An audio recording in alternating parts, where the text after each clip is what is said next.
But I thought that what would happen is that you would see it like in two locations. It would look, and it would see it in two locations. And what they discovered is that these tiny elementary particles that make up the entire universe are actually commanded, to a sense, are actually can be manipulated and changed according to human will and intention and thought. If they thought that it was going to be some way, it was going to be some way. If they thought it was going to be a different way, it's going to be a different way. Now, how does this apply to our lives? How does it apply to creating wealth? Do you remember when I said the invisible world creates the visible world? Didn't you? You all said that your thoughts create your results, right? Your thoughts, how you think about things, creates your results. If you have the identity, you think that you're going to become wealthy, guess what's going to happen? You become wealthy.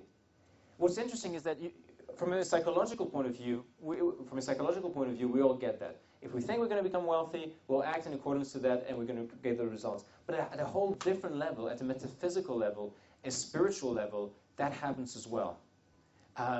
When you think things, it's like that energy, that thought energy, just extends itself forever. And it meets up with more of your thought energy, and meets up with aligned thought energy out there in the great big cosmos. And it's just when it reaches that critical mass and just kind of gets compressed together and congeals out there in the universe, it then is created in your physical reality. According to this philosophy, of course, which you do not have to take on board at all.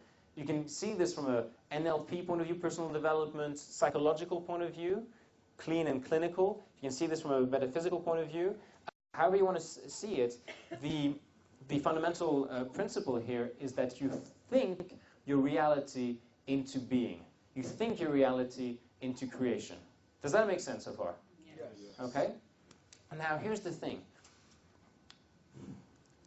Who here has heard about Think and Grow Rich, Napoleon Hill? He interviewed, over his entire lifetime, thousands of the wealthiest American industrialists and entrepreneurs. And they had something in common. It's a really spooky thing when you think about it. They all saw it done before it happened.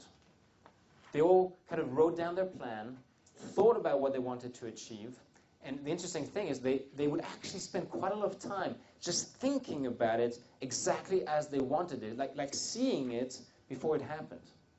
I don't know if you know this, but most high-performance athletes, let me say that again, high-performance athletes nowadays, they do exactly the same thing. Before they start a game or a marathon or a sprint or whatever, they see in their mind's eye the result that they want to create. And then they go out there and they create, and they make it manifest. They create that result. Okay? Now, if the richest and wealthiest, most successful people used this, and the most successful athletes used this, why don't we use this, eh? Hey, hey? That was a Canadian accent. Eric, I'm spending way too much time around you, eh? Anyway. This joke just bombed here. Eric, we're going to have to do this in Montreal or something. Anyway, eh? Okay, so they just saw it done. So they had a certain process. They have a certain process to use this metaphysical understanding that we think our reality into being, and to creating it. And I kind of identified about 10 different steps that one needs to utilize in order to create, in order to apply the process of manifestation. Would you like to know? Yes. Just when I was about to say something. Yes.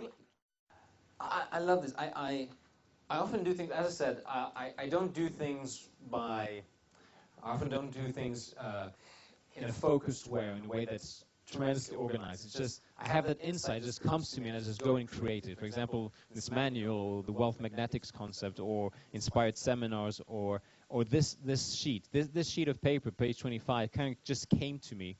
And it came to me after having read, dozens of books around spirituality and the personal manifestation, and attending all these wealth creation seminars. And I love it, by the way, more and more when I attend wealth creation seminars. Again, testing.